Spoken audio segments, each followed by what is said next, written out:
Hey again, Dream Trippers. I am going to the top of the comp plan. Are you coming with me?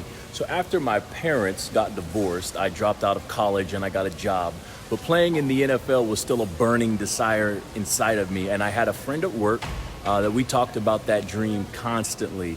And one day he came to me and he said, Jay, Cheryl said he's always talking about that thing, but he ain't never gonna do it. He's probably not good enough. That was my boss. She was our manager.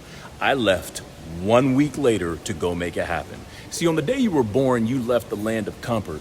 And for 9 months, you were protected, warm, safe. Then suddenly, you were thrown into this great, big, scary, unknown world. And that's exactly what it felt like when I left my hometown of Zanesville, Ohio, chasing my dream. I didn't have the money. I didn't know anybody. And this is where most people turn around, because sometimes when you step back towards your comfort zone, it feels better. Don't do it. It is a trap, because eventually that comfort turns into sadness when you realize you're walking away from your dream.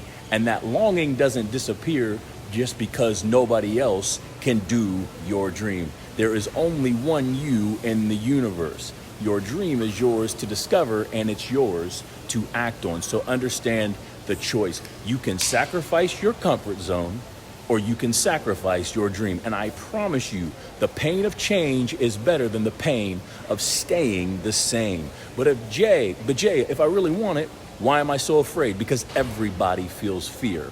Fear is false evidence appearing real, and it's the greatest weapon against doubt. But Jay, what if I fail? What if you don't? Well, what if I don't have what it takes? What if you do? Well, nobody in my family has ever graduated. What if I can't? Well, what if you can? Well, what if I get hurt? What if you don't? But what if it doesn't work? What if it does? You need to stop, because if you continue to argue for your limitations, I'm going to let you keep them. You've been taught that successful people don't feel fear, and that's wrong. There is a thin line between fear and excitement. Winners aren't people who never get scared. They're people courageous enough to start the process, because courage is not the absence of fear. Courage is acting in spite of how you fear. And here's what you've got to understand.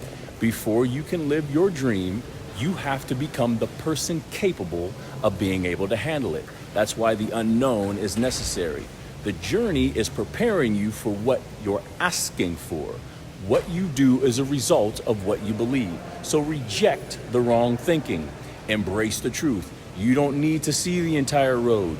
You just need enough courage to take the first step. So leave the comfort zone. Walk through the fear.